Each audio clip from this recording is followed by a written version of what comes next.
آج کا سبق سورہ یاسین سے شروع ہو رہا ہے۔ یاسین کا ترجمہ حروف مقطعات ہیں، لیکن مقطعات حروف کے علاوہ جن بزرگوں نے کیا ہے انہوں نے یہ کیا ہے کہ یاسین کا معنی ہے رب فرماتا ہے اے میرے سید، اے میرے سردار۔ فرمایا والقرآن الحکیم، مجھے قرآن مجید کی قسم ہو، انک لمن المرسلین، بے شک آپ رسولوں میں سے ہیں۔ مجھے قسم ہو کہ بے شک آپ رسولوں میں سے ہیں۔ پھر اللہ تبارک و تعالی نے آگے متعدد آیات کے اندر، سورہ یاسین کی متعدد آیات کے اندر اللہ تبارک و تعالی نے غافل لوگوں کو اللہ کے عذاب سے ڈرایا ہے اور ان پر حق کی حجت کو قائم کیا۔ لیکن کچھ سرکش لوگ ایسے ہوتے ہیں جن پر دعوت حق کا اثر نہیں ہوتا۔ دعوت حق انہی پر اثر ہوتا ہے جو نصیحت کو قبول کرتے ہیں، جن کا طریقہ ہے کہ وہ نصیحت کو قبول کرتے ہیں، جن کا مزاج نہیں نا کہ نصیحت کو قبول کرنے کا، تو ان لوگوں پر حق کی دعوت کا کوئی اثر نہیں ہوتا۔ پھر آیت نمبر 38 سے اللہ تبارک و تعالیٰ کی قدرت اور جلالت کا بیان کیا گیا۔ یہ سورج، چاند اور سیارے تمام قادر مطلق کے نظم کے تابع ہیں، اور یہ ممکن نہیں کہ ان میں سے کوئی فساد یا ٹکراؤ ہو جائے۔ پھر آیت نمبر 48 میں فرمایا کہ کفار کہتے ہیں وہ وعدہ کب آئے گا کہ تم سچے ہو۔ اس کے بعد پھر اللہ تعالیٰ نے وقوع قیامت کا ذکر فرمایا ہے اور بے شک بعد الموت کو مختلف پیرایوں کے اندر بیان فرمایا ہے۔ آیت نمبر 54 سے ارشاد فرمایا کہ بغیر کسی ظلم کے اعمال کا بدلہ دینے اور جنتی لوگوں کے لیے نعمتوں کا ذکر ہے اور مجرموں کو الگ کرنے اور جہنم کے عذاب کا بھی اللہ نے انہی آیات کے اندر تذکرہ فرمایا۔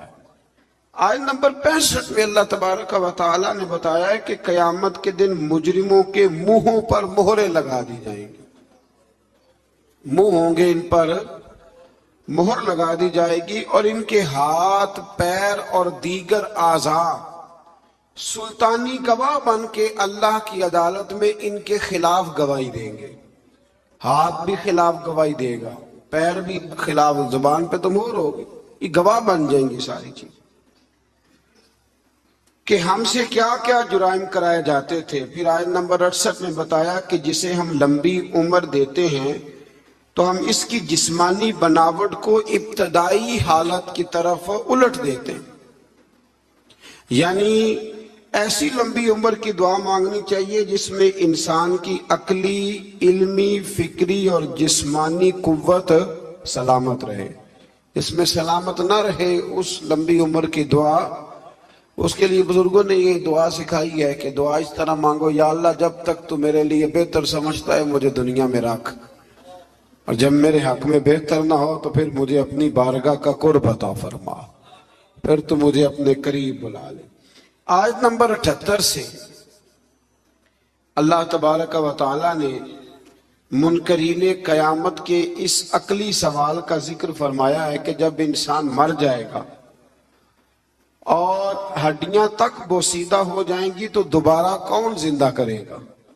پھر جواب دیا کہ دوبارہ بھی وہی خالق زندہ کرے گا جس نے بغیر کسی نام و نشان کے پیدا کر دیا تھا۔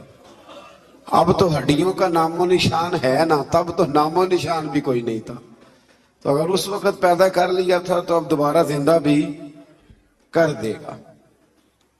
پھر آگے سورہ صافات شروع ہوتی ہے۔ اس سورہ مبارکہ میں اللہ تبارک و تعالی نے متعدد چیزوں کا ذکر فرمایا ہے، اور اس سورت کے شروع میں فرشتوں کی مختلف جماعتوں کی قسم کھا کے اللہ تعالیٰ نے اپنی وحدانیت کا ذکر فرمایا ہے۔ کچھ مضامین ایسے ہوتے ہیں جو پچھلے اسباق سے ملتے ہیں، تو چونکہ جب دو پارے کرنے ہوتے ہیں تو میری یہ خواہش ہوتی ہے کہ صرف وہ مضامین لائے جائیں جو پہلے بیان نہیں ہوئے۔ تو اس میں اللہ تبارک و تعالیٰ نے ارشاد فرمایا نمبر 40 سے لے کر 49 تک، فرمایا کہ اللہ تعالیٰ کے برگزیدہ بندوں کو آخرت میں عطا کی جانے والی کچھ نعمتیں ہیں۔ ان کا ذکر ہے کہ انہیں عمدہ میوے ملیں گے، وہ جنت میں عزت اور احترام کے ساتھ ایک دوسرے کے مقابل مسندوں پر بیٹھے ہوئے ہوں گے، سفید اور لذیذ شراب طہور کے جام گردش میں ہوں گے، جن سے نہ درد سر ہوگا نہ ہوش اڑیں گے، پیکرے شرم و حیا حوریں ہوں گی، وہ بلند مقام سے جہنمیوں کا مشاہدہ کر رہے ہوں گے، اور گویا جہنمی بھی ان کی طرف بڑی حسرت کے ساتھ دیکھ رہے ہوں۔ جنت جو ہے نا، جنت میں وہ جن چیزوں کی انسان دنیا میں خواہش کرتا ہے نا، وہ ساری چیزیں اللہ جنت میں عطا فرمائے گا۔ تو فرمایا کہ یہاں تمہارے اندر خواہشات رکھی ہیں، تو یہاں وقت بھی تھوڑا رکھا ہے، وقت بھی دیکھیں نا، عقل مند آدمی ہے نا، اس کو اگر کہا جائے کہ یہ 5 دن کے لیے بندوبست ہے، موج بڑی ہے، لیکن اگر تو یہ چھوڑ کے 5 دن صبر کر لے تو پھر آگے تیرے لیے ساری زندگی کا صبر ہے، ساری زندگی کی موج ہے۔ تو عقل مند کون ہے، 5 دنوں والا کہ ساری زندگی والا؟ تو ہم نے 30-35 سال کی موج چاہتے ہیں۔ اس کو چھوڑیں، خواہشات کو دبائیں، انشاءاللہ پھر جب آنکھ بند ہونے کے بعد دوبارہ کھلے گی نا، تو پھر اللہ بڑا ہی فضل فرمائے گا، بڑا اللہ فضل فرمائے گا۔ پھر اس سے آگے جب ہم بڑھتے ہیں تو پھر ایک دفعہ حضرت سیدنا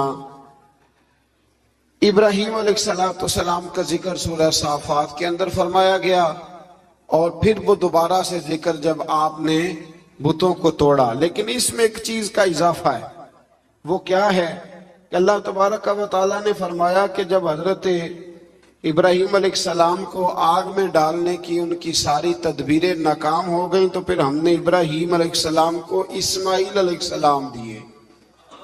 آپ کو پتہ ہے پھر جب بیٹا دے دیا، اللہ کا اپنا انداز ہے نا نوازنے کا۔ اچھا ہمارا مسئلہ اور طرح کا ہے، ہم کہتے ہیں کہ نوازتا ہے تو پھر روز نوازے، نوازتا ہے تو پھر اللہ آپ کو کہتا ہے روزانہ زکوٰۃ دو، اگر کہہ دیتا تو بھائی سال والے بڑی مشکل سے حساب کرتے ہیں، اور ہر روز تو رب ہر روز چیزوں کا حکم نہیں دیتا۔ تو اللہ تبارک و تعالیٰ تدریجاً چیزوں کا حکم دیتا ہے، تدریجاً، لیکن جب وہ دیتا ہے تو پھر کہتا ہے اس میں مد و جزر آئے گا، کبھی دکھ، کبھی سکھ، کبھی صحت، کبھی بیماری، کبھی اوپر کبھی نیچے۔ تو ہم نا صرف میٹھے میٹھے کے قائل ہیں، میٹھے میٹھے، کڑوے کا بھی قائل ہونا چاہیے، اس لیے کہ محبوب کی طرف سے جو بھی عطا ہو جائے وہ اس کا کرم ہی ہے۔ اللہ نے پہلے حضرت اسماعیل دیے، اور جب بیٹے سے پورا دل لگ گیا تو فرمایا اب اسے چھوڑ کے آؤ وادی غیر ذی زرع، جہاں آج بیت اللہ شریف ہے نا، وہاں کچھ بھی نہیں ہوتا تھا۔ حضرت جناب اسماعیل کو اور ان کی والدہ کو چھوڑ آئے 2 کلو کھجوریں اور ایک مشکیدہ پانی کا، اور کہا اللہ میں انہیں تیرے حوالے کر کے جاتا ہوں۔ پھر پابندی لگ گئی تو کئی سال گئے نہیں۔ مفسرین نے با اختلاف روایات 9 سال یا 13 سال کے حضرت اسماعیل ہوئے تو گئے، اور جب گئے تو جاتے ہی کہنے لگے وہ یہاں ذکر ہے، فرمایا کہ بیٹا میں نے خواب دیکھی ہے، میں تمہیں ذبح کر رہا ہوں۔ فلما بلغ معه سعیا، جب بیٹا ساتھ چلنے کے قابل ہو گیا نا، تو کہنے لگے بیٹے میں نے خواب دیکھی ہے انی اذبحک، میں تمہیں ذبح کر رہا ہوں۔